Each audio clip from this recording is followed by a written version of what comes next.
13 сентябр президенти ҷумҳурии Тоҷикистон пешвои миллат муҳтарам Эмомалӣ Раҳмон дар ноҳияи Рашт бо ятимон суҳбат намуда бо тақдими тӯҳфаҳои арзишманд хотири ҳар яки онҳоро шод гардониданд. тӯҳфаҳои арзишманди сарвари давлат ба 38 нафар ятим ки 18 нафарашон ятими кул ва 9 каси онҳо духтарон мебошанд аз либоси мактабӣ ва миллӣ барои духтарон, пойафзол, ҷузвдон, аёниятҳои хониш ва маблағи пулӣ иборат аст.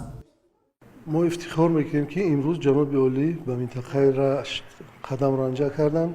ضمن سفرشون در بنای نو بنیادی که ما ساختیم با یتیمان صحبت صمیمی کردن. یتیمان بسیار از این رو بلند میشوند خودشون به پدر و به پرستار حس نمیکنند.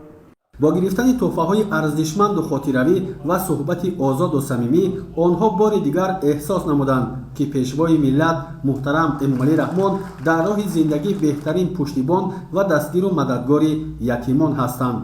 از این خاطر هر یکی آنها با خوشنودی ابراز نمودند که فرزندان خوشبخت زمان صاحب استقلالی اند و در وطن زندگی میکنند که با توجه و دستگیری رهبر دولت پیوسته تحت توجه و غمخواری قرار دارند.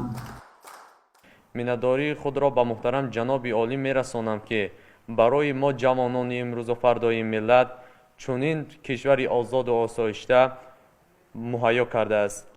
باید قید نمود که سرور دولت ضمن هر یک سفر کاریشان به شهر و ناحیه‌های کشور با یتیمان و بی‌پرستاران ملاقات صمیمی انجام داده با وضع زندگی آنها از نزدیک شناس می‌شوند.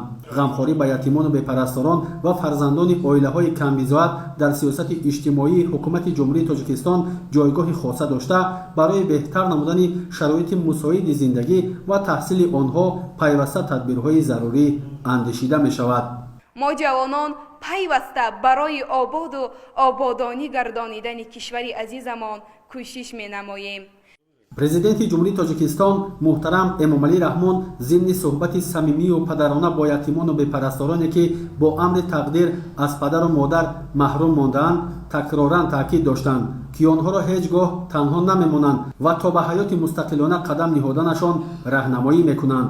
ҷавобан ба ин ҳама таваҷҷӯҳу дастгириҳо ятимон ваъда доданд ки бо истифода аз шароиту имкониятҳои мусоиди барояшон фароҳамшуда савияи дониши хешро боз ҳам баланд бардошта дар озмунҳо фаъолона ширкат менамоянд ва шарафи тоҷикистонро ҳифз мекунанд.